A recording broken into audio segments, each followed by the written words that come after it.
So we've finally reached the point in trial for closing arguments, and what this essentially means is it's an opportunity for the state of Tennessee to go through, talk about the evidence a little bit, reflect on some of the witnesses, because it's been a pretty long, almost 2 weeks. The state will go first, then one of the defense attorneys will have an opportunity to go, then the state will go again. And Matt, I'll talk a little more about that in a second, but that's because the state carries the burden of proof. So I think each of you should have a jury instruction pamphlet in front of you. I'm going to ask you if you flip to page number 6. It covers the burden of proof. And it seems like it's a common misnomer for the burden of proof to appear to be higher than it actually is for the state of Tennessee. And don't get me wrong, it is a high burden, and we gladly carry that burden every step of the way. But when you read about reasonable doubt, and that, of course, the burden never shifts to the defense. The burden is always on the state of Tennessee. It is a burden. It's not absolute with certainty. It does not require you to say, I don't know 100% what happened. That is not what is required by the law. It is not absolute certainty. It's essentially, can you go to bed and let your mind rest easy? Can you, actually I'm going to do one other thing real quick. What I'm asking you to do is essentially use your own common sense. That's one of the most important things. Okay. And I'm going to give an example of what I mean by this, if I can.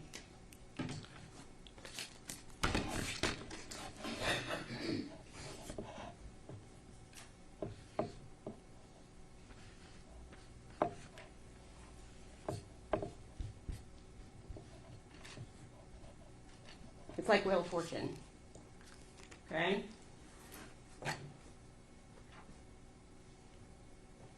My handwriting's not the best, though. But you get the idea here. It's like Wheel of Fortune. When you see a contestant on Wheel of Fortune, and they know the answer to the phrase or the statement, they don't have all the letters when they see that phrase, but they know what the answer is. And if the state has done that, we have met our burden. And it's important to note that it's not beyond a shadow of a doubt. It's not absolute certainty. That is not what is required by the law, by the state of Tennessee. So that brings me to some of the arguments that Mr. Scott has made through this trial. They might be on that same page. Probably should have written it.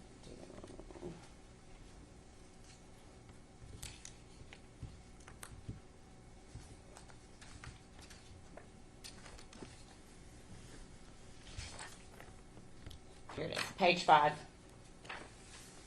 In your instructions, in the second paragraph, it states, statements, arguments, and remarks of counsel are intended to help you in understanding the evidence and applying the law. But they are not evidence. And I beg you to remember that. When Mr. Scott gets back up and makes his arguments, remember that.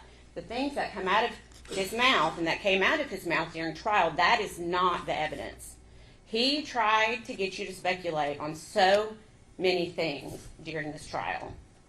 He wanted to throw out strange theories with aluminum foil. He wanted to throw out a term that doesn't even matter anymore, SIDS. That came from his mouth, not either of the doctors, but from Mr. Scott. He's asking you to speculate. That is not evidence. I beg you to only think about the items that were put into evidence, the photographs, the recordings, and what came from the witness stand. Do not let them sway you from what actually happened in this case. He kept mentioning cadaver dogs. He wanted you to think about that. But if you remember the cadaver dogs, Tommy Boswell, on his property, what did we hear him say? The cadaver dogs didn't even go up there by the playhouse. He wants you to believe maybe the body wasn't there at that time. He's trying to throw you off, but he didn't show anything. There's no proof. There's no evidence.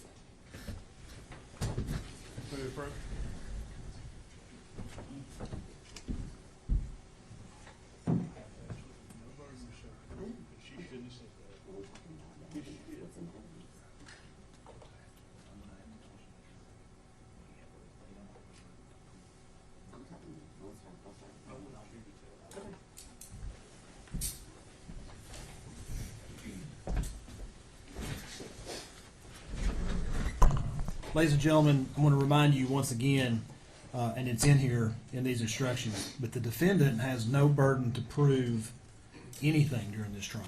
The burden is wholly on the state of Tennessee. Okay? Go ahead, John. Thank you. And I believe I said that. The state, we gladly carry this burden. But again, what comes out of Mr. Scott's mouth is not evidence. You heard nothing from the witness stand about cadaver dogs. There's no piece of evidence about cadaver dogs. And Mr. Scott said in his opening statement, humans make mistakes. Do you remember that? Dogs also commit mistakes. And if you remember, Agent Fraley and Agent Gratz, both with the TBI, what did they say? They didn't smell anything in that playhouse until they lifted the black bag, and immediately the smell of decomposition hit them. I submit to you, cadaver dogs, what do they work off of? The smell of decomposition. Don't let that fool you.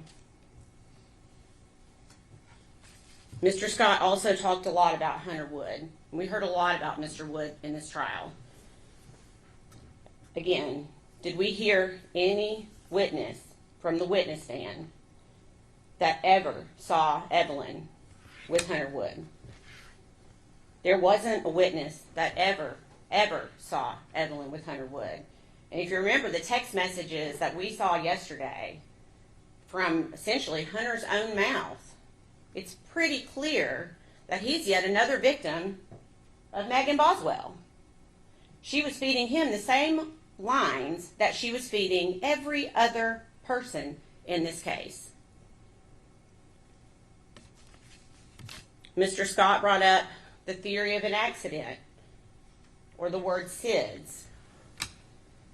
Well, you heard Dr. Malushnik say that in the past 10 years in the state of Tennessee, a child 12 months or older has not passed away from SIDS or sudden unexplained death.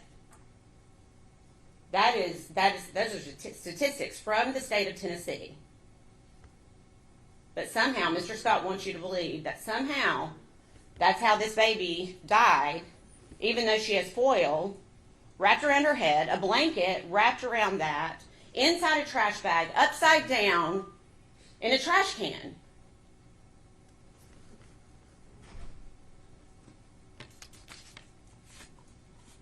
Let's go through our timeline just for a minute. What do we know? We know that Evelyn was okay until November of 2019. We know that Evelyn was seen at Thanksgiving by family. And then Megan Boswell started a new job at the Chicken Shack. What do we know after that? Megan Boswell meets Hunter Wood. And we know that Sue Whitson is probably the last person to ever see Evelyn alive again. You remember the picture that Sue took? This is very likely the very last picture of Evelyn Boswell alive.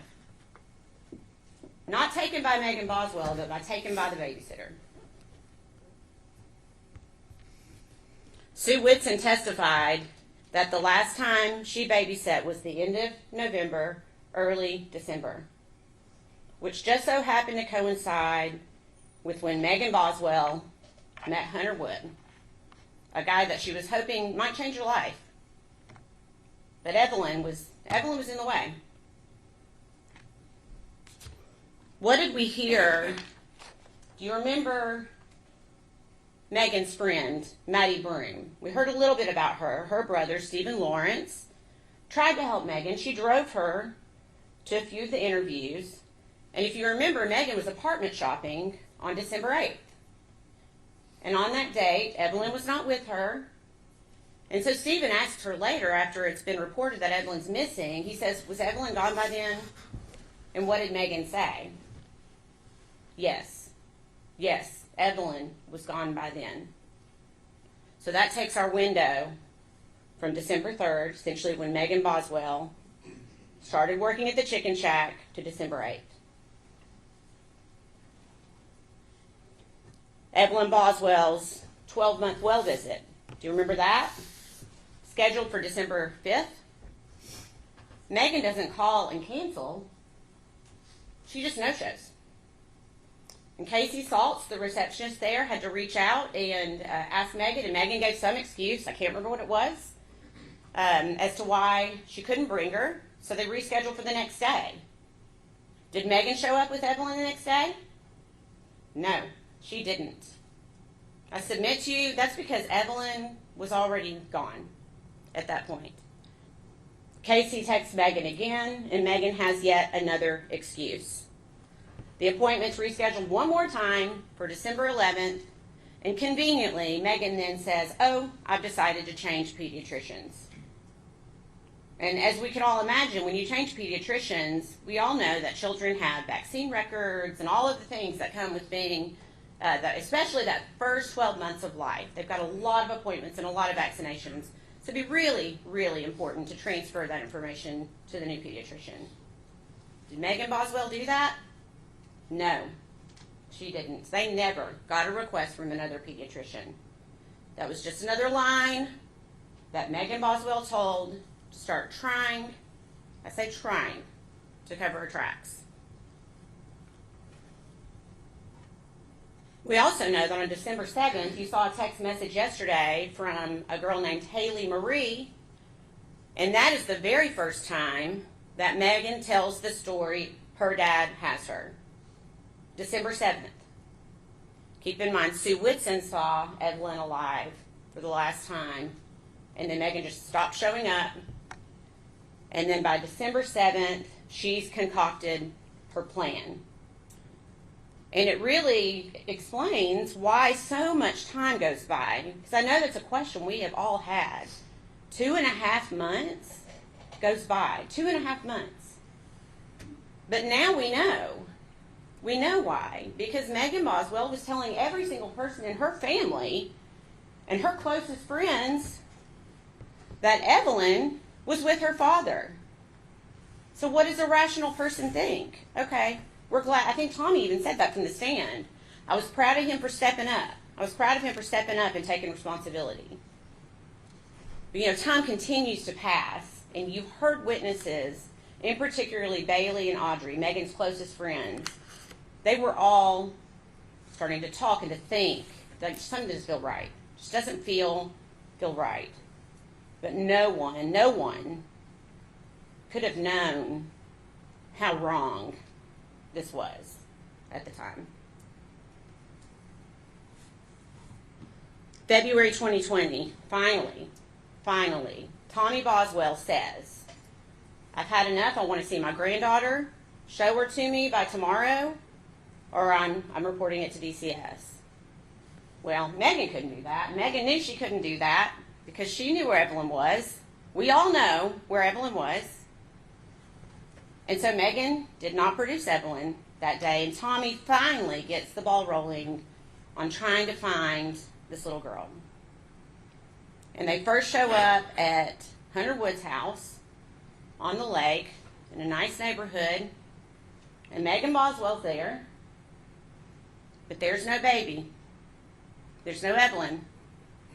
And you remember, the only thing Megan, you remember James Lewis from DCS, the only thing Megan was really able to show was this box from Hunter's bedroom. And you remember what Megan called that box? A memory box. Now, why would you call something a memory box if you were alleging that your child is still alive? This is all Megan Boswell had of Evelyn in that house that she was trying to show DCS that Evelyn was living in. She couldn't show him diapers. She couldn't show him a pack and play. She showed him one outfit that she held up on a hanger. Not an outfit that Evelyn had ever worn. There was no evidence that a child had ever been in that house.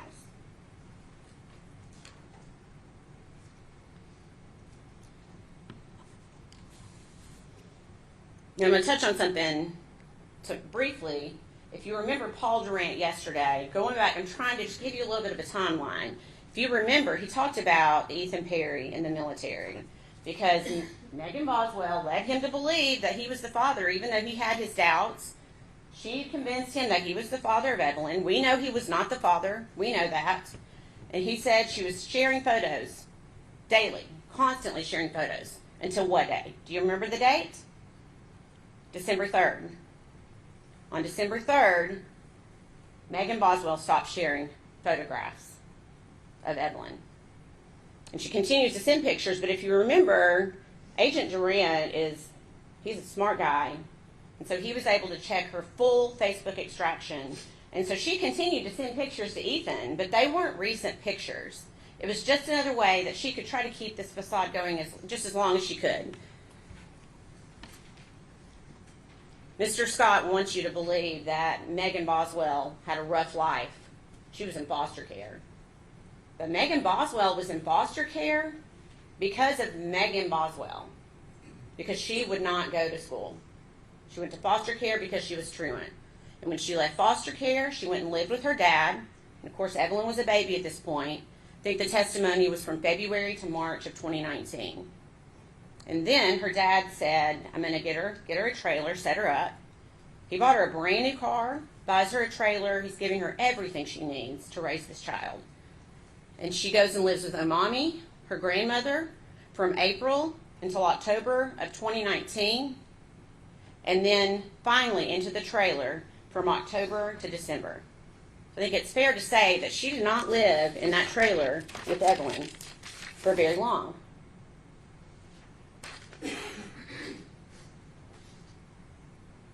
But in that short period of time, this is what she was able to do to that trailer. Can we look at that for a second? That's what she had her child living in. If that's not neglect, she does this in 2 months. Ladies and gentlemen, I beg you to look at these pictures when you go back in the jury room. That, in 2 months, is what the defendant was able to do to the home her dad provided for her and her child. And within 2 months, Evelyn was dead. And I stated there are, maybe it's just my opinion, there are a lot of victims in this case. Bailey Hawkins, her very best friend. Did you see how difficult it was for Bailey to testify? To look at someone that she trusted, that she loved. Audrey Gibbs, same thing. They are also victims of Megan Boswell.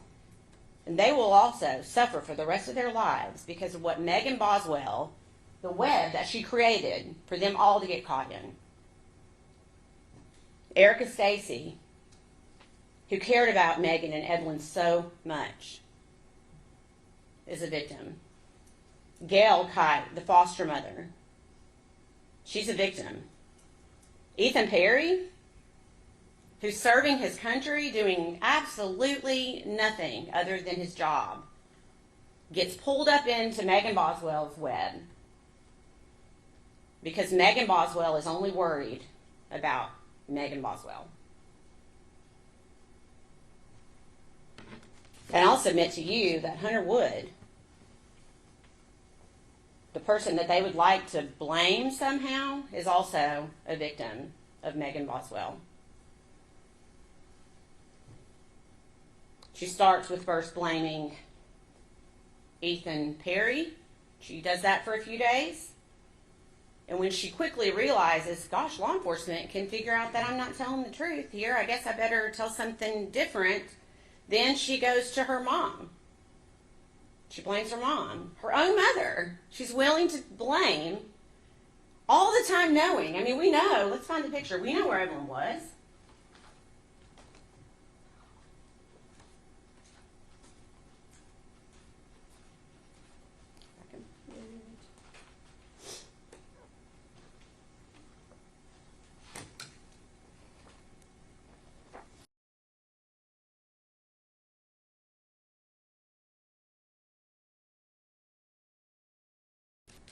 You see Evelyn? That's where Evelyn was.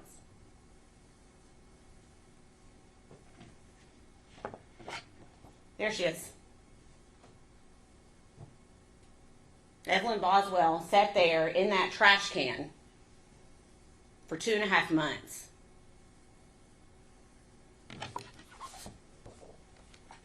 And her mom discarded her, not just Evelyn, but everything that was associated with Evelyn. Everything. Because she didn't need it anymore. Everything. She didn't need that stroller anymore, so she left it behind.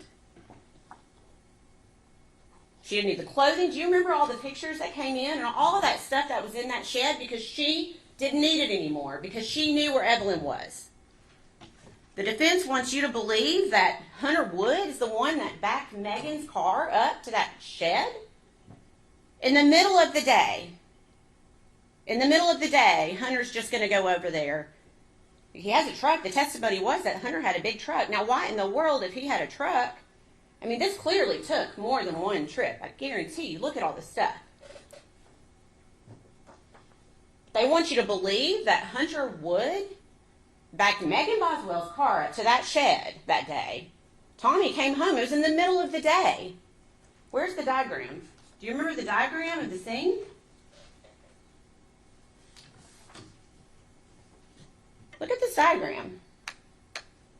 They somehow want you to believe that Hunter Wood pulls up this driveway and comes to this shed right here, right in front of Mommy's house. Tommy's house, up on the hill, in the middle of the day. Is that reasonable? What is reasonable? How about that Megan Boswell is the one who drove her own vehicle, the vehicle her dad bought for her, up to that shed, because Megan Boswell is the one who had a key fob. Remember, there's a gate there that only opens with a key fob. That's the only way a car is coming through that driveway. And Megan Boswell lived there. You just heard that she lived at her dad's house and at Mommy's house, and so they're not going to be surprised if Megan Boswell is on the property. She's the one who dumped Evelyn's property there. She's the one who took the trash can there. Not Hunter, not anyone else. It's Megan Boswell.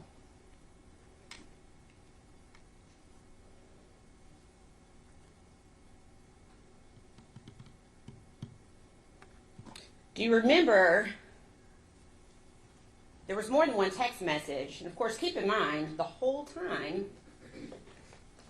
these text messages are coming through, that's where Evelyn is, okay? Just think about that for a second. I'm not going to take the time to go through these because you can do that. You can take all of this back with you into the jury room. I encourage you to go back and read all of these text messages and remember the dates that we've talked about. But while Evelyn Boswell is sitting in this trash can and people are asking Megan, how's Evelyn? What does Megan say more than once? Mean as fuck. First of all, she's a 12-month-old child. And every other witness said that she was a lovely child to be around. And it's not a very nice statement to begin with, but it's definitely not a very nice statement when your kid is shoved down into a trash can upside down. And you know that. Agent Fraley was on the stand, and you heard Megan Boswell admit that she knew Evelyn was dead. She was telling all of those stories to law enforcement. And she told more than one person, Evelyn's mean as fuck. And when Agent Grass asked her about it, she goes, "What's your point? What's your point?" And that's an interview with Agent Grass that you can also go back and watch if you'd like to do that.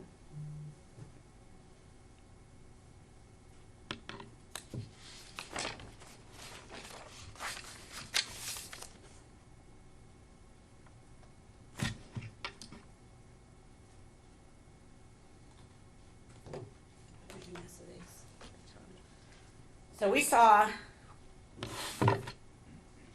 the defendant enjoyed crying during this trial because she has an audience and she really enjoys that. But did we see her crying any other time? Did we see her crying from the witnesses on the witness stand and what they told us about her? Did we see her crying in the evidence that came in? No, Megan wasn't crying. Do you think she was crying when she filled out this apartment application with Hunter Wood, where they list 3 occupants are going to live in the apartment? And at first glance, we're like, oh, Megan, Hunter, and Evelyn. But that's not what the defendant told David Gratz. Do you remember what she told him? She said the 3rd occupant is the baby she's pregnant with, because Hunter doesn't want Evelyn to live with him. Of course, we could also look at the date on that application, January 4th of 2020, and we also know another reason that Evelyn would not be living with them. Was Megan crying here? In 2020, when she posts on Instagram, so excited for our new home. You think Megan was crying when she posted that? To me, it looks like maybe Megan's just moving on with her life, as if Evelyn never even existed. What about here?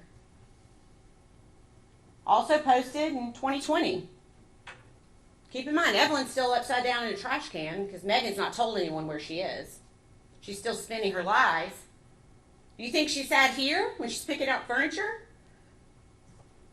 for their new house? But she's sad today?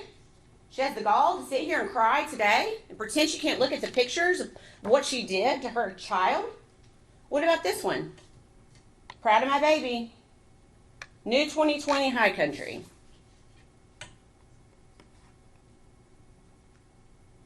Was she sad then? What about in December?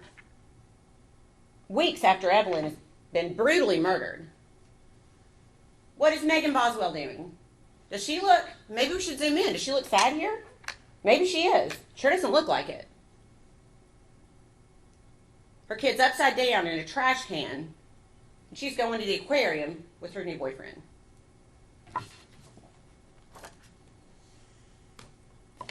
What about here? She doesn't look very sad to me. Hiking in Blowing Rock in 2020. No Evelyn. Evelyn's missing. Still missing at this time. There's Megan hiking with her new boyfriend, moving on with her life. Not crying.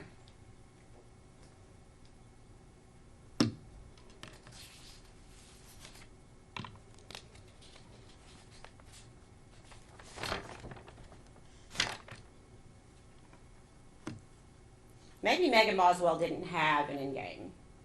Maybe she didn't know. Maybe she hoped that Evelyn would never be found. But she had to know at some point these stories were going to catch up with her. Ladies and gentlemen, and I'm asking you today, 5 years later, February 2025, to show Megan Boswell that her stories have caught up with her. The evidence shows the defendant. This person is the only person responsible for her child being dead. You heard it straight from Dr. Malushnik. Evelyn shouldn't be dead. Evelyn should not be dead. I believe the defense brought up SIDS, reflux, rollover. I believe they even brought up a tongue tie as being a possible cause of death for Evelyn.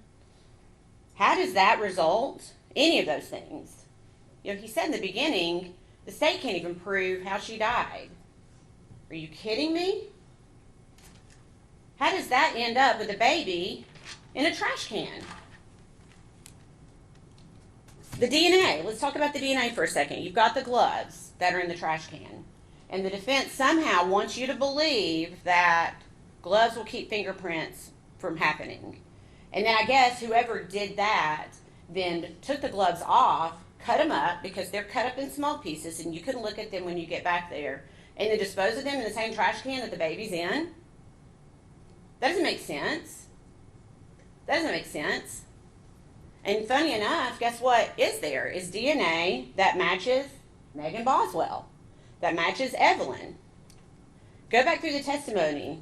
There's not one piece of DNA, not one, that shows anyone, not Hunter Wood, not anyone else other than Megan Boswell is associated with that trash can, the evidence in the trash bags. And you heard Marla Gray, the DNA expert, talk about the mixture of DNA on some pillows that were found in the shed. And you also heard her say that that could even be from the person who made them in the factory. Or it could be from the person who touched the pillow at Walmart when they were trying to decide if they were going to buy it. It wasn't even enough DNA to test. So don't be led to believe that because of that, there's some unknown stranger who did these things. Look at the evidence. Look at the evidence that's in front of you. We have evidence. We have shown you the evidence. Don't think about the speculation. Don't think about the what ifs. Look at the evidence. Some really, really good. If I could, can I see the trash can for just a second, please?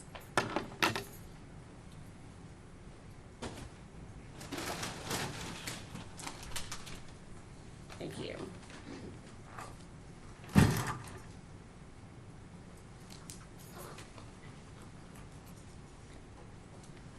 Whose fingerprints were on the trash can? Do you remember what Agent Hoover said from the TBI yesterday? Of course, he's removed the rim. He talked about how it's smooth under the rim.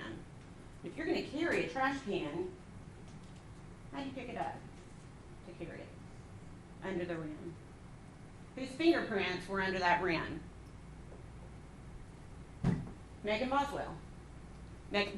Megan Boswell's fingerprints were under that rim.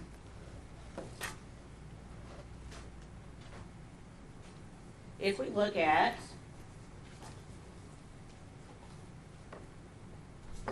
Exhibit 17, can you see the black trash bag there? Whose fingerprints are on that trash bag? Megan Boswell's fingerprints.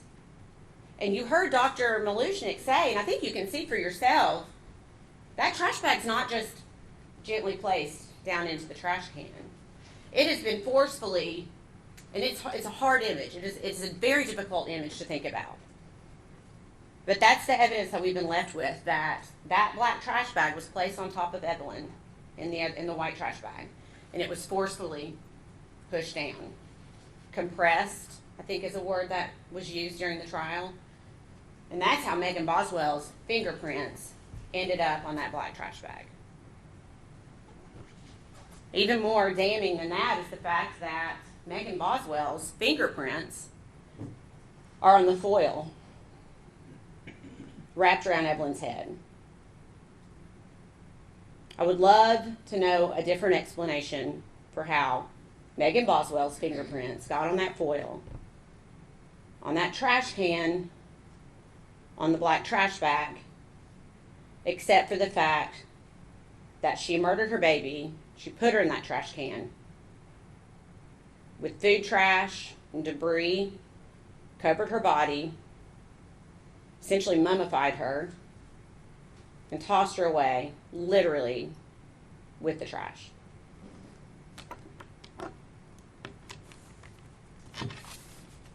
Mr. Scott would like for you to think that the doctor's testimony, just that they shouldn't be able to just decide things in a vacuum. He kept mentioning, well, what if a child's dead on a table?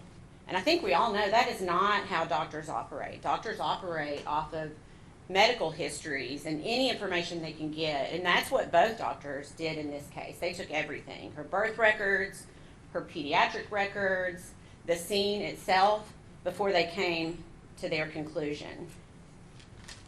They don't operate in a vacuum. I think those were the words that Dr. Malushnik used, is they do not operate in a vacuum. And they determined what? Both doctors agree that this was a violent homicide. and that Evelyn Boswell died from some sort of asphyxiation. So, suffocation, I guess, is the easiest way to say it. So, if it was not for, say, the position of her body upside down in the trash can, that could have killed her. We'll say it wasn't that. Then maybe it was the blanket that was pulled up over. Remember that? How it was tightly pulled up over her face. That could have been what it was. Or it could have been upside down in the trash can. Could have also been the trash bag that she was placed inside of, where she was unable to breathe. Could have been the foil that was wrapped around her head. Could have been the trash can itself. If you remember, the doctor testified that her face was compressed up against the side of the trash can. And her body was in a reverse S curve to where her head was so far bent back into a reverse S because of how the defendant compressed her body down into the trash can. Forcefully compressed her body down into the trash can. Her head and neck were wrapped so tightly with foil that even when they removed the foil, you could still see the impression of the foil on her face. You could still see the trash can form still to her face.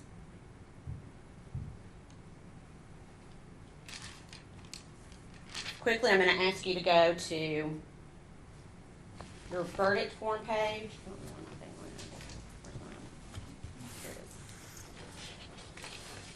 And it's going to be probably at the very end of your packet.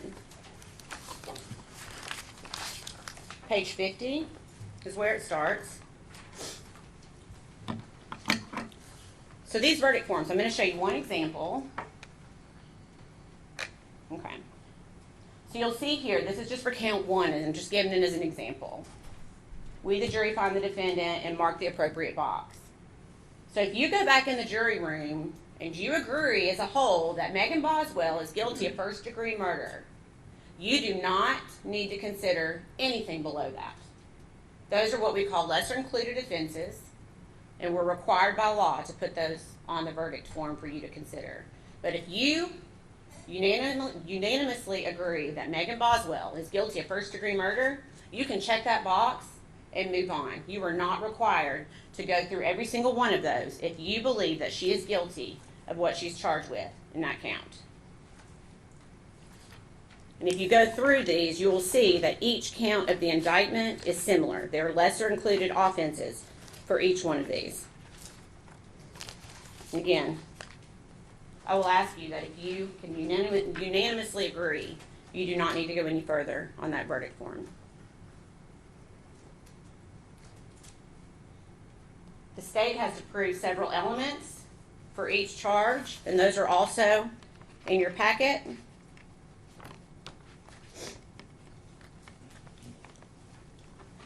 Count 1 is premeditated first-degree murder, that the defendant unlawfully killed the victim, that the defendant acted intentionally, and that the killing was premeditated. The next page defines premeditation for you as an act that was done after the exercise of reflection and judgment. It means that the intent to kill must have been formed prior to the act itself. So that means essentially when Megan Boswell wrapped Evelyn in the blanket, and you think, well, maybe she didn't have premeditation then. She could have formed premeditation in the time where she applied the foil. Or premeditation in the time that she put her in that trash bag. Or premeditation in the time that she pushed the next trash bag on top of her body. Ladies and gentlemen, I submit to you there is nothing about this case that is not premeditated. Count 2 and count 3 are what we call felony murder in the state of Tennessee. That's where we allege that a murder happened during a certain felony. And these felonies are aggravated child abuse and aggravated child neglect. Again, those go hand in hand with premeditated first-degree murder.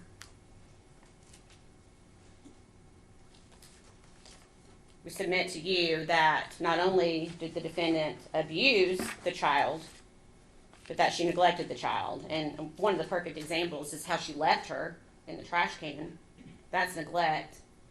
Leaving her in the trash can, that's abuse, and it resulted in her death, which is felony murder. And we have to prove that the child was under the age of 8.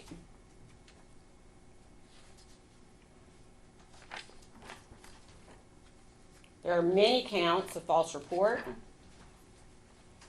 Page 29, I think, is where it starts. And it's counts, I believe, 7 through 17. The state must prove that the statement was made by the defendant, that it was made in response to a legitimate inquiry by law enforcement, and that it concerned a material fact about the incident within the officer's concern.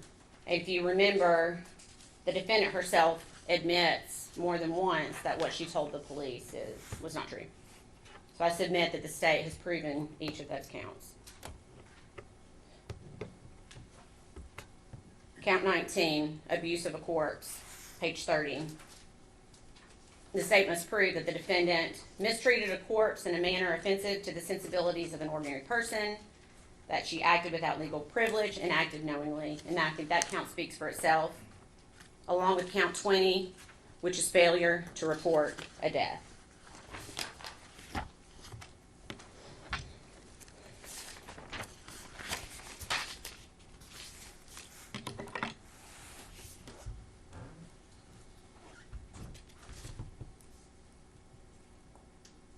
A lot about this case really has been more about Megan Boswell than about this child, Evelyn. But Evelyn mattered. She deserved to grow up. She deserved that, but her mom took that away from her. And there's no evidence that anyone else was involved. I think you can see this was a pretty good investigation. It was very thorough, and the evidence continued to point in only one direction. The evidence only pointed at one person, Megan Boswell. She failed her daughter. She had the chance to keep her safe, to protect her, to give her to someone else if she couldn't handle her. You heard from the witnessing, there were people that she could have given Evelyn to that would have given her a beautiful life. But instead, she violently murdered her daughter. And she told story after story after story for 2.5 months. And maybe the worst part is that she just went on with her life as if Evelyn had never even existed. But Evelyn did exist. Evelyn is a real person. And Megan Boswell should not be able to go on as if Evelyn did not exist. There are things we will never know about what happened. None of us will ever know everything. But I think it's fair to say that we do know that Evelyn was in the way. She was in the way of Megan Boswell living the life that she thought she deserved, that she wanted to live. So Megan removed her. It's as simple as that. So today, 5 years later, almost 5 years to the day that Evelyn was reported missing, we are going to ask that you hold Megan Boswell accountable for what she did for her child. I submit to you the state has proven every count and every element of every count beyond a reasonable doubt. And we are going to ask that you return a verdict of guilty. Thank you, General. Mr. Scott, you may close.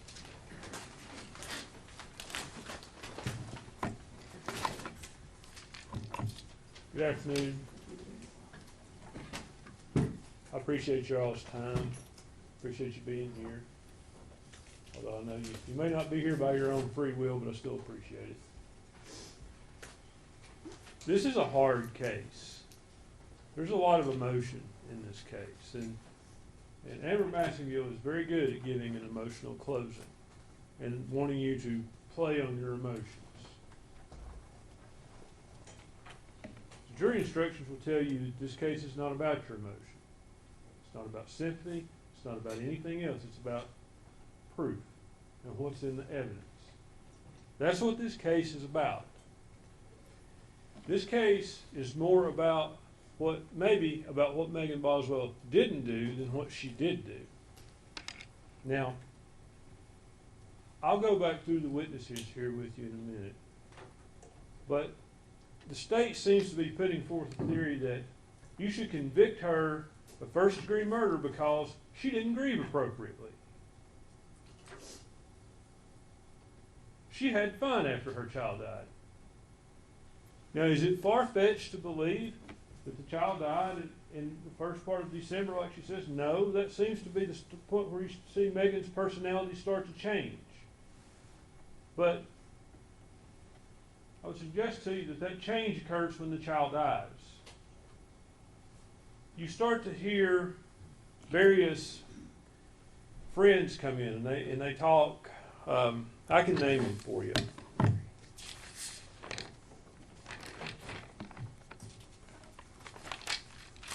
Let's talk about Casey Saltz. She worked at Megan's pediatrician. And she was also, technically, would have been Megan's foster sister, I guess. She was the daughter of Megan's foster mother. And she talked about Megan being a good mother. She acknowledged that. She witnessed that. Megan brought her to the doctor. You have an exhibit in the records. It's item 67. It came in through the pediatrician. Read that page for page. It demonstrates that Megan was a good mother to Evelyn. She took her to the doctor for well checks. She took her to the doctor when she was sick. She got medicine for her. She did what she should do. And then she misses that appointment in December. And that's when this starts. And I would submit to you, when all of this really starts, the child is dead. Now, we hear from other witnesses. We hear from Paul Miller. That is Ethan Perry's grandfather. He had no reason to believe that she wasn't a good mother. Seemed like she liked being a mom. Saw no signs of abuse or neglect. We heard from Audrey Gibbs. She'd been with Megan almost every day up until she moved to Knoxville in 2019. She describes Megan as a good mom. There were a few things. There was once where she thought her diaper needed to be changed, and once where they neglected to buckle the car seat. But those are mistakes. That's not child neglect. That's not child abuse. Those are mistakes. Audrey talks about Megan coming to Knoxville at the end of December sometime, and by that point she acts disassociated. She's not normal. She's saying "I love you" over and over again to her. So, again, maybe she's not grieving right. Bailey Hawkins stayed at the Econo Lodge with Megan. Megan just went to sleep, despite Bailey thought they might do things, they might talk, or whatever they might do. But she just went to sleep. Again, I would suggest to you she's disassociated. Bailey saw no signs of abuse, no signs of neglect. Mr. Horn questioned her. She described Evelyn as the one consistent love that Megan had. And Megan is a girl who comes from a world of fractured relationships. And Miss Massengill wants to downplay Megan's home life. Matt Price did. There's a video in there. He talks about it. He talks about, I mean no disrespect, but I know that Boswell family. I'm aware of them. I know how you come up. Your mom and daddy using drugs. I mean, you want to talk about a home life, watch the video with Agent Fraley. Her mom was let in there in stripes, a jail uniform. What kind of home life was that?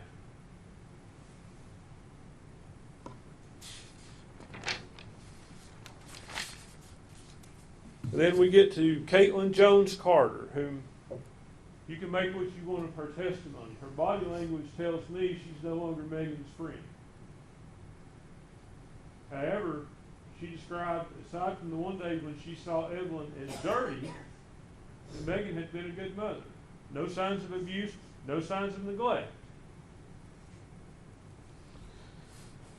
She said she saw Evelyn sometime in December. She tried to tie it to her school, but she really couldn't give us a specific date. So I think the best you can say is that it's sometime in December.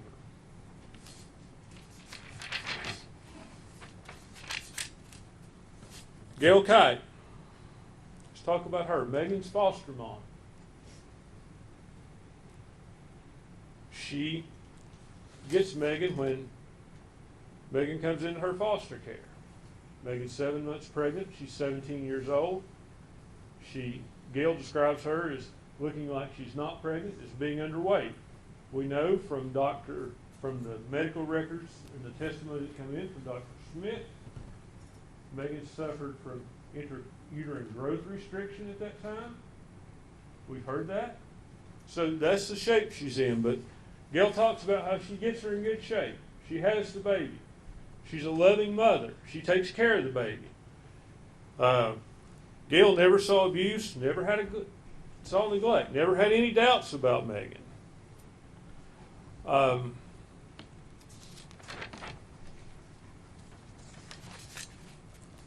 Erica Stacy, and that's the mother of Megan's ex-boyfriend, and I think his name is, can't remember his name honestly. That's the mother of his ex-boyfriend. She described Megan as a good mother. Evelyn was always clean. And I'll point something out to you. The state wants you to believe that Megan just meets Hunter Wood and throws this child away for him. She didn't do that for, I think it's Caleb Stacy. She didn't do that for Caleb. There were other boyfriends. Now there's talk about, a lot of talk about Ethan Perry thinking he was the father. Well, the proof you've actually seen is they go about as Ethan is the father. And there's been no proof that Megan knew that he wasn't the father at that point. I'm not trying to, it just happens that sometimes people may think one person's the father and they're not. But calling him out of anything or anything else. Like, it's not like this didn't start early on that she thought Ethan was the father. She obviously thought a lot of Ethan. She drove to Texas, took Evelyn to see him. Now, he did say one thing that kind of struck me a little odd. He acted as though she just showed up in Texas. I suspect, and he finally admitted on cross-examination, that he told her where he was in Texas. You just don't hop in the car and drive to Texas and say, I'll drive around El Paso till I see his car in the parking lot and pull in. That's not what happened. I think he kind of wanted you to think that, but that's not what happened. Let's talk about Randy Wood. Randy Wood is the father of Hunter Wood. The state called him. The state is the one who elicited the information about Hunter Wood being hospitalized. That's the first you hear of him being hospitalized. It's the state. Now, Ms. Massengill wants you to think I have some grand conspiracy theory. I don't. I do have a statement from Megan Boswell when she talks to Agent Fraley about what happened in this case. She says, Hunter was there when Evelyn died. I wrapped her up and I swaddled her. I held her. She kept getting colder as the day went on. I didn't want her to get cold. Hunter took her and he got rid of her. Now, they want you to believe that that's just impossible.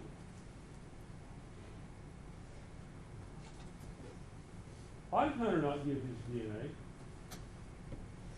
Ask yourself that.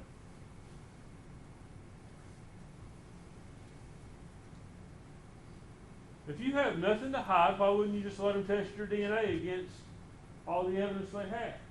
Turns out they couldn't have tested it, probably. But he didn't give them that chance because he had something to hide. Now, his dad said that he was schizophrenic. I asked him, is he schizophrenic and have hallucinations? He agreed with me on that. He also agreed with me when I asked him if he talked about using an aluminum foil or tin foil. And he says, yeah, he talks about some off-the-wall stuff. Now, ask yourself, who's more likely to wrap that child in tinfoil? The child's mother that has cared for the child, taken care of the child, or the boyfriend who's schizophrenic? And I'm not trying to vilify Hunter Wood. That's not been my intention throughout this trial. But Megan's statement is that one of them rolled over on the bed. And the young mother may think that. There could have been other causes. When we get to the causes, I guess we can go ahead and we can talk about Dr. Schmidt and Dr. Malushnik. Now, Dr. Schmidt asked her about several different things. She's the lady who actually performed the autopsy. And she formed an opinion of homicidal death based on the way the child was in the trash can. But she could not tell you a medical basis for the child's death, other than a diagnosis of exclusion. And a diagnosis of exclusion is simply, we don't know what else is wrong with her, so she must have smothered in this trash can. That's what they want, what she said, essentially. Now, I cross-examined her about a lot of things. I asked her about SIDS. And even though the subsequent doctor didn't agree with it, Dr. Malushnik, I didn't ask about something that didn't exist. Dr. Schmidt knew exactly what SIDS was. We talked about it. We talked about the ages, how we don't know what causes it. She answered questions about it. She said, and ultimately, she could not rule that out in this case. Just like she could not say with any degree of certainty that the child was placed in the trash can alive or dead. She couldn't say that. She brought up that the child had a heart valve that leaked. She admitted under cross-examination that that could have been what killed the child. We talked about laryngeal, we talked about laryngeal convulsions. Could that have caused the death of the child? She admitted it could. Now, Ms. Massagill brought up that I brought up tongue tie. I brought up tongue tie, I brought up GERD, I brought up an infection she had, because all of those things can lead to the onset of SIDS. That's the research, and Dr. Schmidt agreed with that. Now, I want to tell you something about Dr. Schmidt and Dr. Malushnik.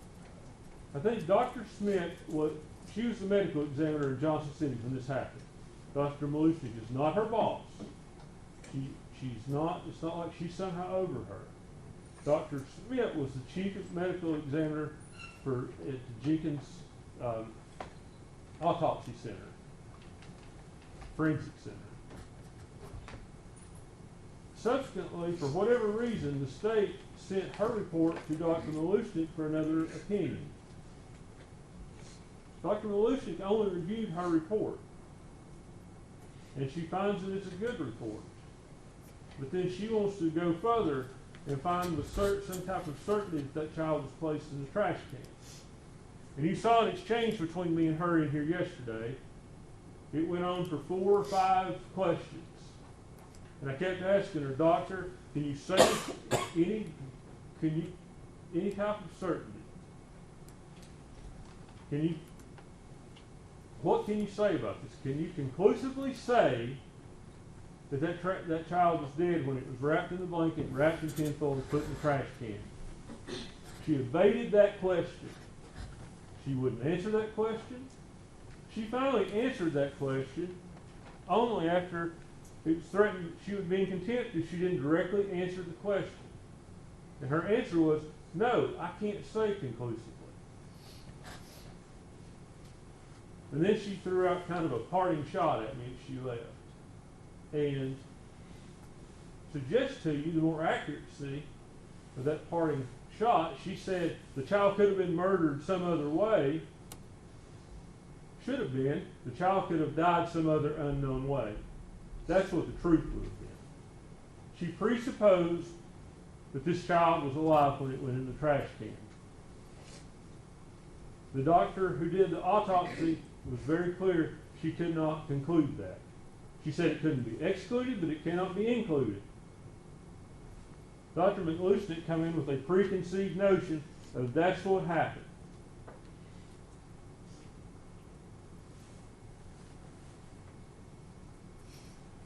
Now,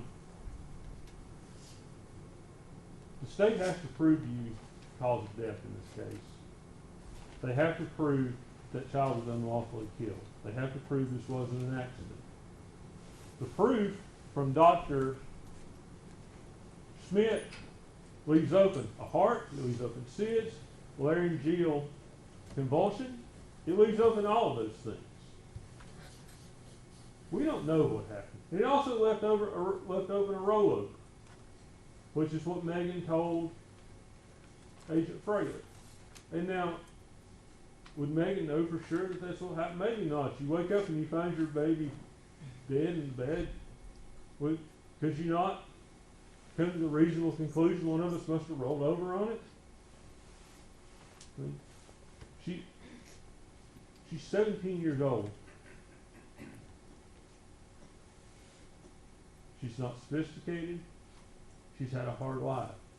She's scared that she's going to get in trouble. Hunter Wood's scared that he's going to get in trouble.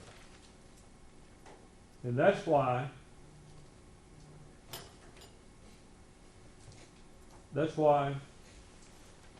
she does what she does. Hunter takes the baby to dispose of it. She knows about it. Is that right on her part? No, it's not. Should she have called and reported it? She absolutely should have. I told you that in my opening statement. Have they proved that she's a liar over and over? They have. Don't deny that. They haven't proved she's a murderer. You see, you have more counts of false report than I can really count. I think there's 11 or 12 of them.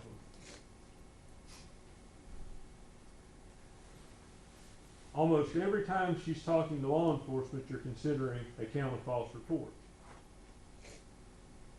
With the exception of, you're not considering one for the time she talked to Agent Fraley.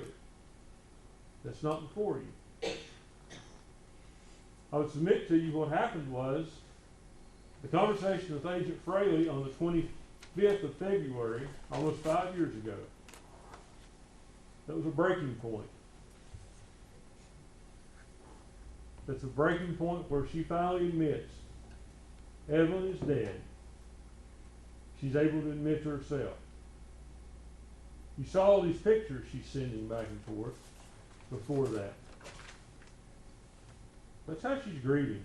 Maybe she doesn't want to accept that the child is dead. Maybe as long as she keeps talking about it, talking to the media, talking to the police, and saying that Evelyn is somewhere else, she believes that. Maybe that's how she's getting by. You can't judge someone for how they grieve. You don't know what goes through their head. You don't know what they were raised with. I've never lost a child. I hope none of you ever have. But how am I to tell someone when they lose their child how they grieve? How am I to do that? Amber can tell you that. Oh, she shouldn't have went here. She shouldn't have did that. How does she know that? She's not in Megan's shoes. She's not out there living in that single wide trailer. That's not her life. She's not been raised by drug addict parents, a dad that beats on her mom constantly, and seen that growing up. She's not seen that. She can't put herself in her shoes. It's not fair to say she murdered her child because she didn't grieve right. I resent it. You should too. You should look to the evidence in this case. Do they prove a cause of death? That's the stopping point on the homicide counts. They can't do it. They brought two medical examiners in here who contradicted each other. The first one at least had read her medical records. The second one talks about how she is perfectly a healthy child. She ignored everything in her medical records. She didn't talk about it. It was obvious to me. Should have been obvious to you. She hadn't read them. She didn't care. It was her job to come here and convict Megan Boswell of murder. If you don't believe that, Why would she leave here and say, well, she must have been murdered some other way? She was a biased witness, and she wasn't a credible witness.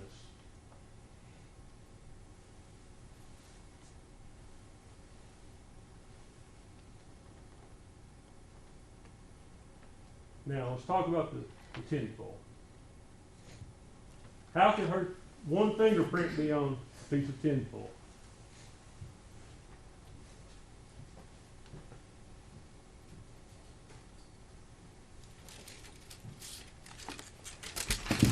Can y'all see this roll? Maybe like this.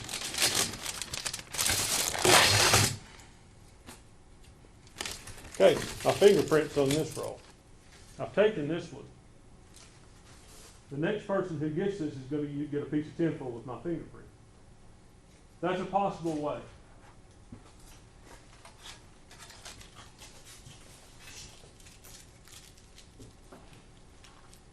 What's another possible way? We've heard that the tinfoil had food and debris on it. Now, there was food and debris in the trash can. But maybe the tinfoil was already thrown away in the trash can. If it came off of a roll like that,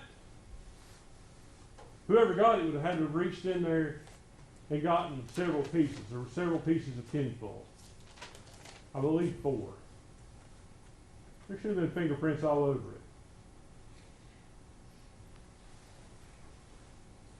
One fingerprint. One fingerprint.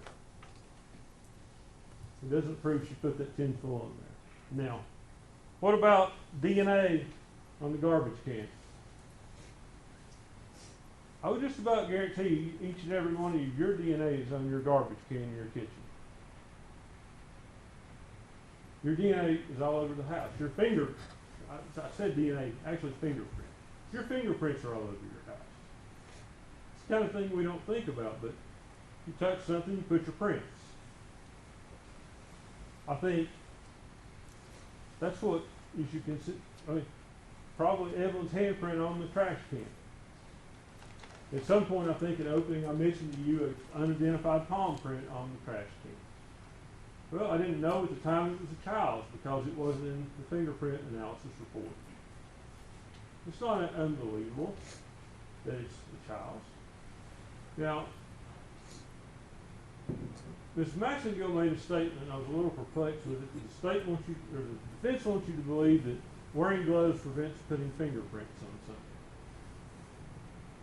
You heard the fingerprint experts say they can. I think we all know that from our common sense stuff. If you cover the fingerprint up, you're not going to leave it on something. Now, let's go back to the statement of Agent Fraley. February the 25th. She's talked to law enforcement over and over. And she talks about how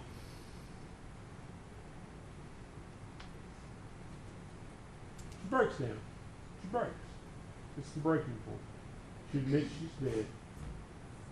And she's telling them the truth. How do you know she's telling them the truth?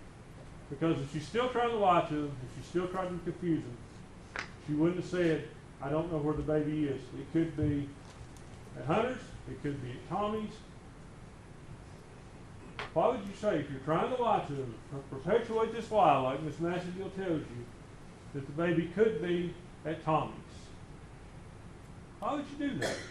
Ask yourself that question. She's telling them where the baby is. She thinks, I think it could have been left one of these 2 places.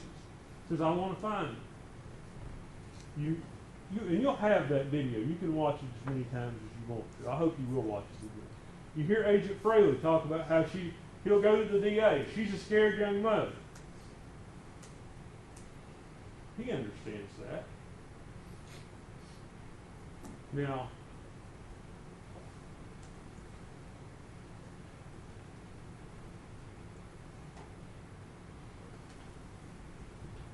I don't have to prove this case to you. I wish I could, but I can't. You can't prove a negative. What I can tell you is the state has not proven their case. They've not proven the cause of death. They've not proven that the death was an unlawful killing as opposed to an accident or rolling over in the bed, being an accident, or some kind of health-related issue. They haven't proved that. Let's talk about the gloves. I go around in circles sometimes, and I hope y'all are following me.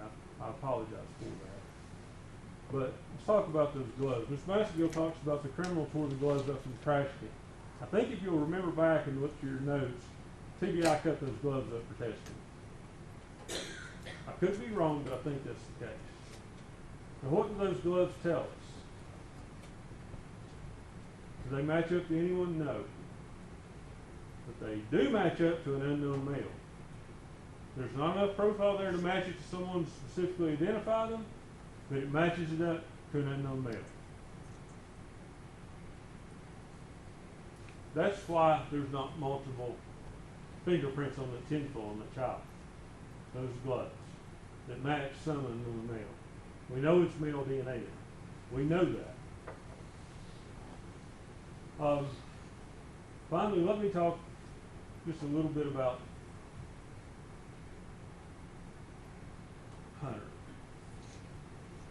There's a text thread, and it's in February. It's between Megan and Hunter, and it appears like Megan's telling Hunter the same story she's telling everyone else. But remember, Megan's told Agent Fraley that Hunter doesn't want his name brought into this. He doesn't want to be involved. He told her not to tell anybody anything about the child. At this point, Hunter, he throws out a name in that text. He talks about Agent Wilhoit. He's been involved with the police. He knows the police are looking at this. This is February the 22nd. Suggest to you that text thread is, look at the texts, they're self-serving. I'm just worried about the baby. I just want the baby returned safe. That's Hunter and Megan's way of covering Hunter's involvement in this. I'm not saying Hunter killed that child, but I'm saying he did dispose of the child. That text thread, it's a convenient way if you think about it. If you're trying to have proof that you didn't do something, if you start a conversation, start texting it, say, oh no, I didn't do that. Look at my text. I texted her, she's told me this. It's a convenient thing for him.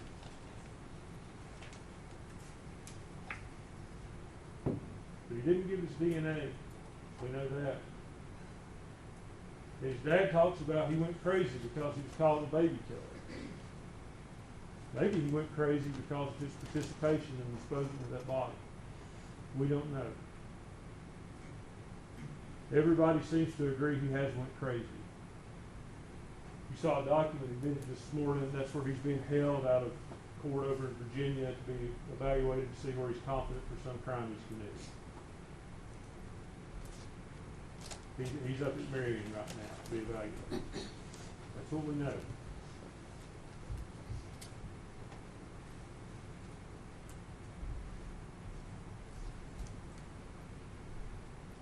I hope I've answered your questions. I hope my argument has helped you somehow with this case. But what I would say to you, if you have questions, about any elements of these crimes, and your questions are not answered to your satisfaction, you have reasonable doubt. If you say, I don't know how that child died, that's reasonable doubt on this homicide case.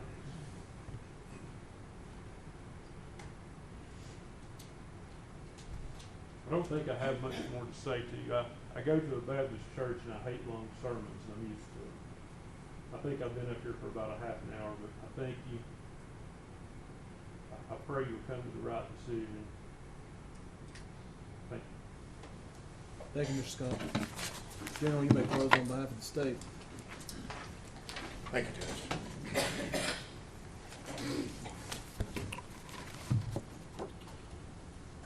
Ladies and gentlemen, much like Megan Boswell, Mr. Scott seems to have some very convenient explanations for what happened in this case. Lots of things that happened in this case.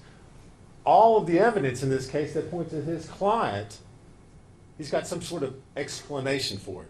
But the problem is, in order to buy into this, in order to believe it, you have to believe Megan Boswell.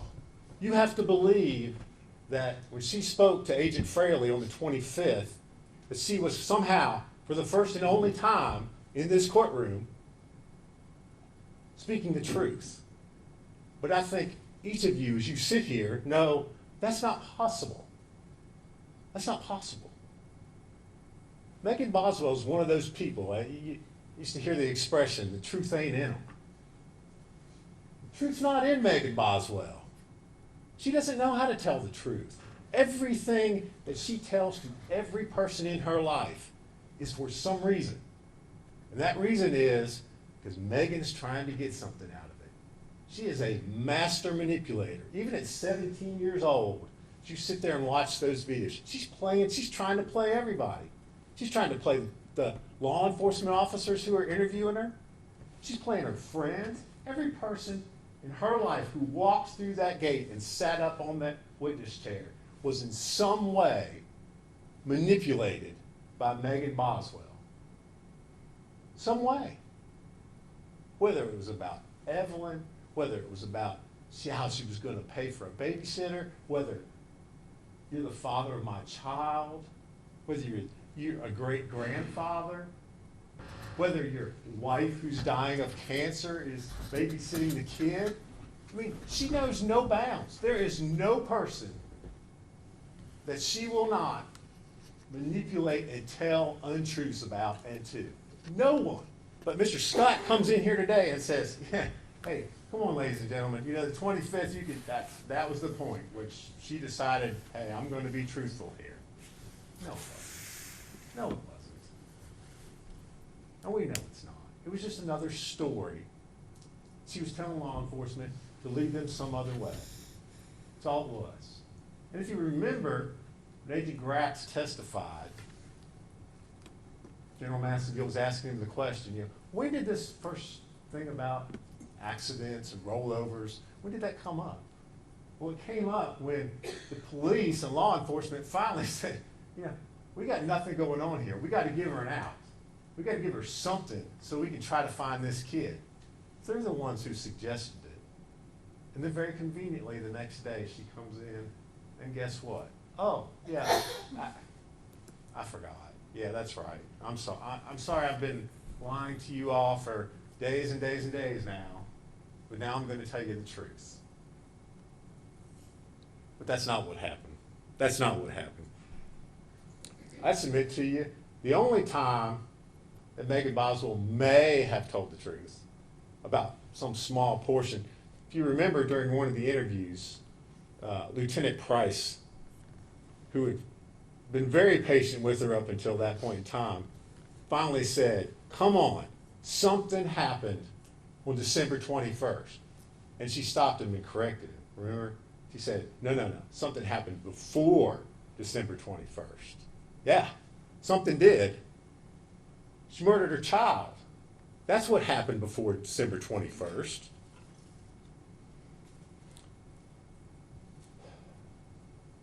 Ladies and gentlemen, before I speak further about the physical evidence that ties and shows that Miss Boswell is the one who is guilty in this case and who needs to be held accountable, I want to take you back to jury selection.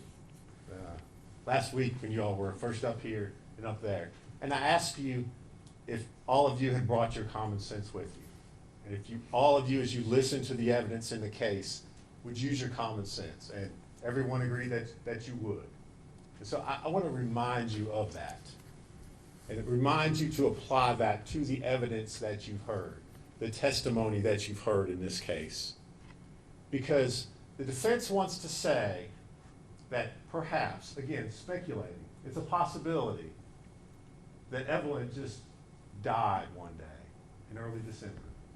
And then all of a sudden, Megan engages in this just pattern of just totally bizarre behavior that involves wrapping her child in a blanket, tightly pressing her head in aluminum foil and stuffing her in a trash can, and then engaging in this just convoluted tale to anybody who wants to inquire about what's going on with Evelyn.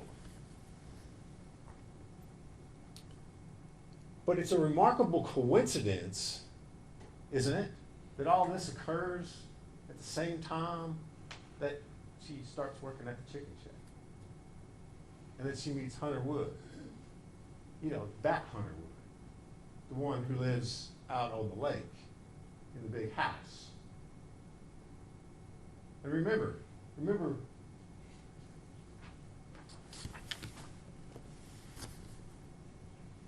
this is where Megan's living before December. These are the conditions Megan's subjecting her child to before December. Then she meets Hunter Wood. Big house out by the lake. Dad owns a business that I'm working at.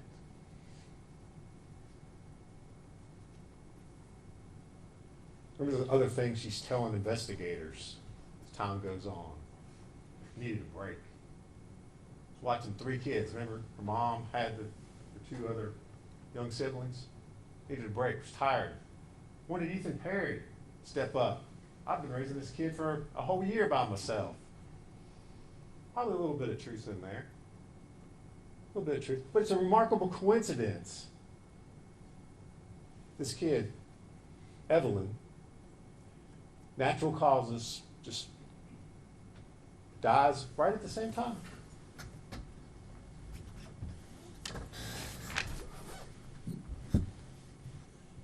Apply your common sense in asking yourselves why. Why would Megan Boswell then start on December the 7th? She tells Bailey Hawkins, hey, it's just me. Ethan's grandma has Evelyn right now. December 7th. Remember, she starts Chicken Shack the 2nd. 7th, 5 days. 5 days later. Why does she start telling all these things that are obviously not true? I'm in a custody battle with Ethan. I don't have it. Evelyn's sick. She's got the flu. I can't bring her. Can't bring her up there to get the Christmas gifts. Let you see her. Why does she do that? Why does a mom who, by everybody's testimony, everybody's, her friend Bailey Hawkins told you, I mean, yeah, she wasn't a perfect mom, but she did well. She did well. They all did. I mean, she's posting pictures on Facebook, Instagram. Everybody. Her own pediatrician, Dr. Pugh, came in here. Yeah. She's a good kid. We didn't have any concerns. Healthy, meeting milestones, an advanced child. Why does a mom who dotes over her kid, who won't even let anybody babysit, she's so protective of this child? Remember Erica Stacy? I mean, heaven's sakes. I mean, that's an ex-boyfriend's mom who is willing to babysit the kid so that her son can go on dates with her. She won't let her do it. She won't let her do it. She will not let her babysit. That's how protective she is of this child. So why? Why? Apply your common sense. She won't do it because she can't face the truth about what she's done. She can't face that truth. She can't look at that picture, and I'm not going to put it back up there for you. She can't face what she's done to that child. Discarding her like a piece of garbage. That's what she did. She can't face that truth. So she engages in just spinning all these stories to everybody. Everybody that comes with a story, she's deflecting that out because she doesn't want to face that.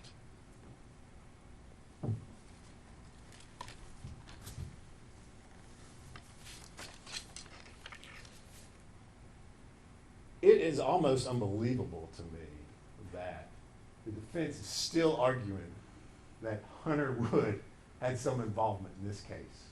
I mean, truly unbelievable to me that they're making that argument. That has no credibility, number one, and 2, no proof whatsoever. Not a single shred of evidence has been presented in this courtroom that ties Hunter Wood to anything dealing with the death of Evelyn Boswell. Not one thing. It's all just rank speculation. Oh, well, because he's in a mental hospital, Therefore, he must have done something. Right? No. How many people walked up there, took that witness stand, and said, oh yeah, I remember when I saw Hunter and Evelyn and Megan together? I remember when I saw that. None. Nobody said that. How many people said, oh, yeah, I remember when I saw Hunter holding Evelyn at the chicken? No. Again, nobody said that.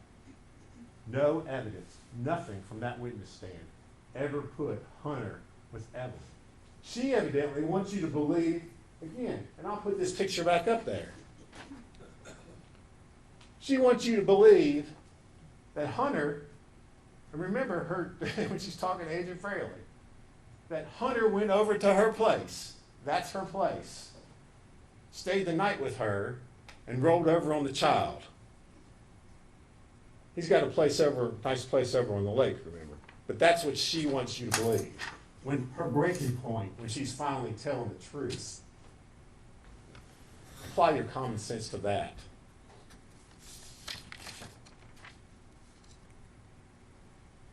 What else possibly ties Hunter to this case?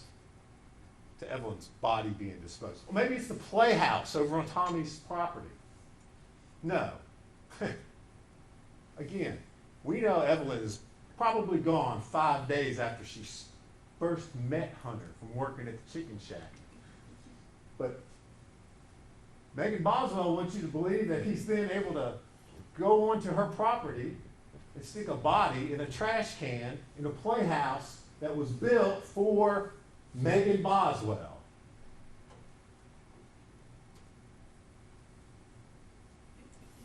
Mr. Scott asked you, and I wrote it down.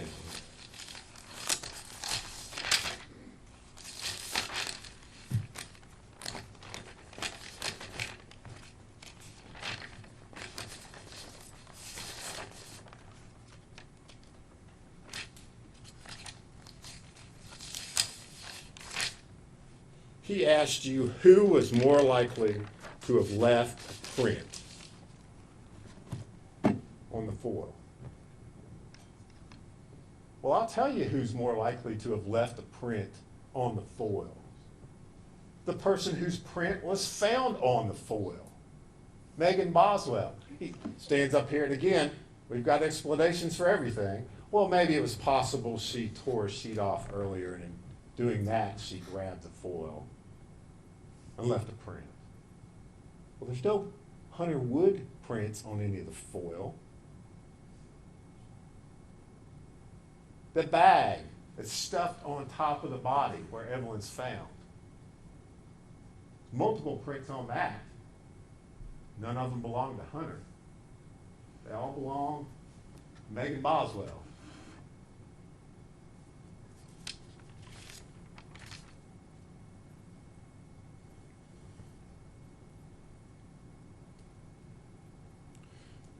He wants to say, and again, it's still beyond my comprehension that we're talking about Hunter Wood here. You know, why wouldn't Hunter give a DNA sample? I don't know. Perhaps because Hunter is being mucked up in Megan's world here. My gosh. Here I am dating this girl, and all of a sudden I got TBI agents asking me about a child that's missing and no explanation for it. Maybe that's why. And again, in this particular case, you heard from Agent Gray, what does it matter? There's nothing that was tested. All those things she testified to yesterday, all of them, all those things I handed up to her that she analyzed, not one piece of them had any identifiable DNA on it that could have been tied back to Hunter. None. Everything was Megan's or Evelyn's or limited profiles. Remember I asked her if I gave everybody in the world's DNA to her, she wouldn't have been able to match any DNA to Hunter Wood. Nothing. Nothing. Everything connected to that body in the trash can comes back to Megan Boswell.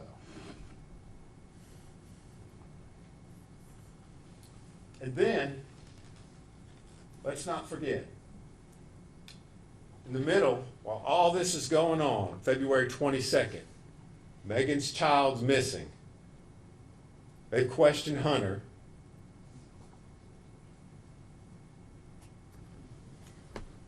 And they have this conversation. And Mr. Scott wants you to believe that this is some kind of contrived thing between Megan and Hunter. But what evidence did you hear that there was any sort of contrived conversations going on here? Nothing. Again, nothing. In order to believe that, you've got to believe one person, Megan Boswell. And we know you can't believe her. No. Hunter says, yeah, but where's the baby? I just want the baby to be found safely. What's her response? If she was truly trying to cover this up, a little bit better response would probably be heard. She says, Dad won't let me go anywhere because of the situation. Hunter, I can't disclose stuff to you on here about what TBI is doing. His concern, please assure me the baby will be found and brought home safely. That's not a conversation with someone that you have that has disposed of a body, that has helped get rid of your dead child. That's not a conversation. Hunter Wood is not at play here, ladies and gentlemen. Not at all. Not at all.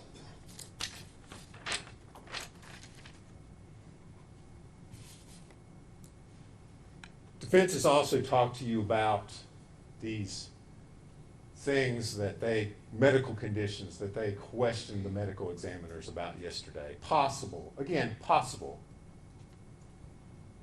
things that might have caused Evelyn to just suddenly die of natural causes. A perfectly healthy child.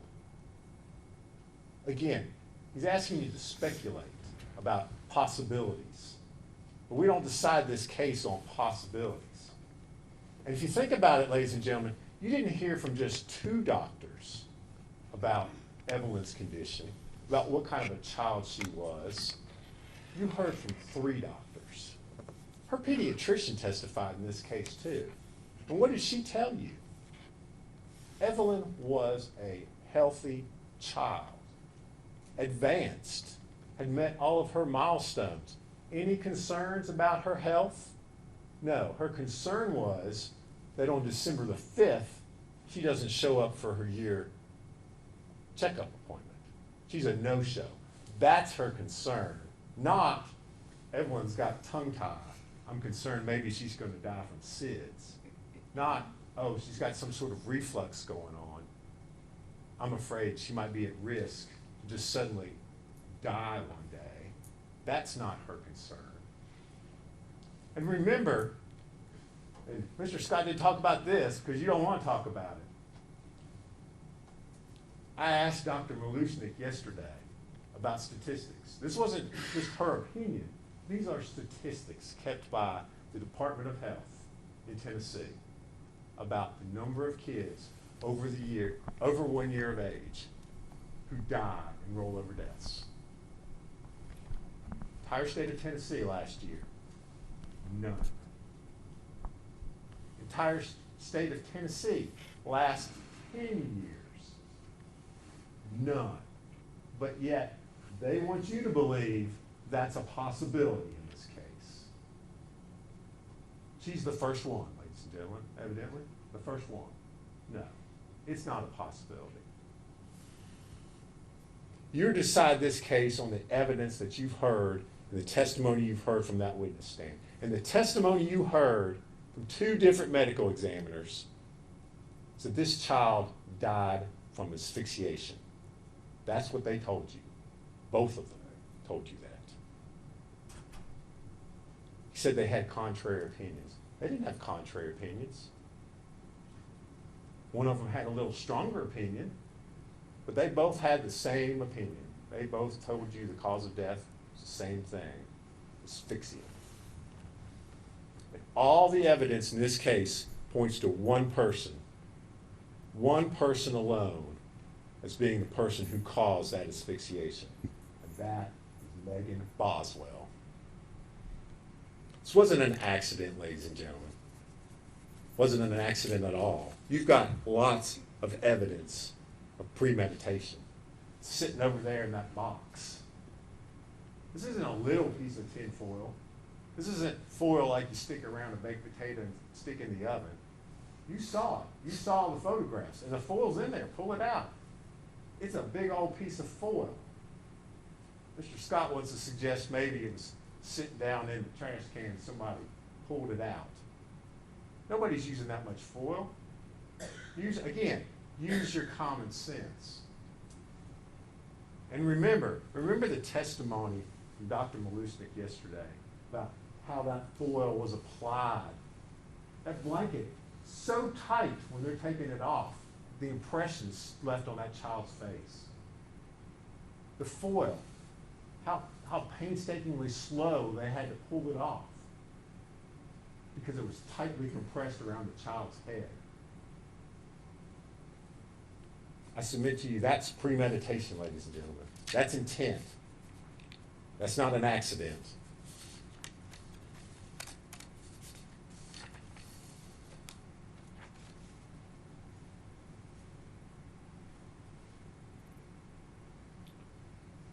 Part of this case, ladies and gentlemen, that as Mr. Scott said, is really, it's sad. It really is. It's a tragedy. You think about all those people that you heard testify, how easily all of this could have been avoided. All those people. Bailey Hawkins, Audrey Gibbs, Casey Saltz, Gail Kite, Paul Miller, Erica Stacy. Any one of those people would have taken that child. All this could have been avoided. But Megan Boswell only cares about one person, and that's Megan Boswell.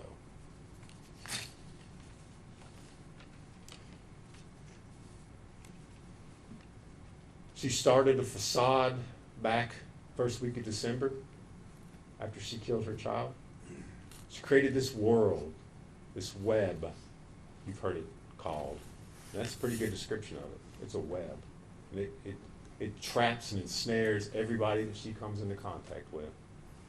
She started this facade back then, and it's continued and continued and continued. And she brought it into here to this courtroom in front of you. And she's trying to get you all to believe the rollover, believe the accident, believe my child died of natural causes, and that I just flipped out and engaged in this totally bizarre behavior. But in order to do that, you have to ignore the evidence in this case. You have to ignore the forensics that place her and her alone as the perpetrator of this crime.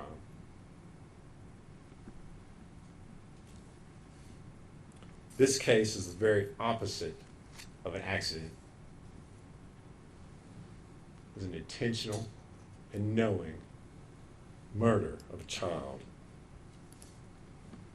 Megan Boswell got rid of Evelyn so that Megan could be Megan.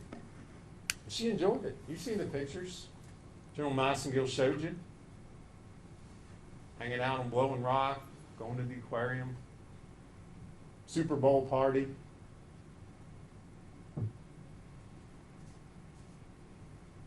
Megan Boswell sits here in this courtroom today as guilty as she was back in that first week in December. As guilty as she was on February the 18th when she first came in there, Detective Perez and James Lewis interviewed her. She acted all surprised. What are y'all going to do? You going to find my child for me? What do you do when a child goes missing? Remember those expressions, those questions she threw out there? She sits here in this courtroom today as guilty as she was back then because she never learned the one lesson that we all know, which is that you're responsible for your actions and your choices in life. And she sits here because she refused to learn that lesson. You've heard her interviews. She takes responsibility for nothing.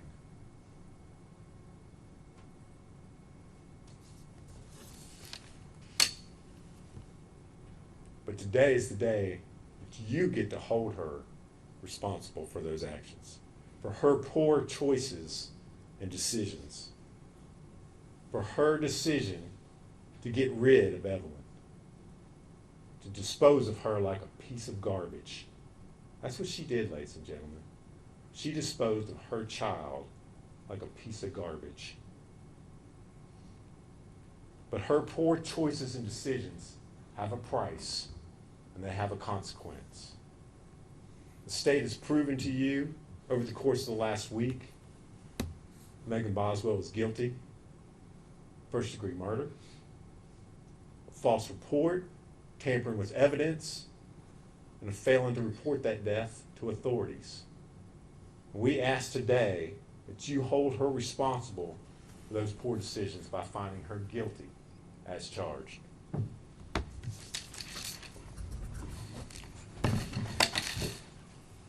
Thank you, General.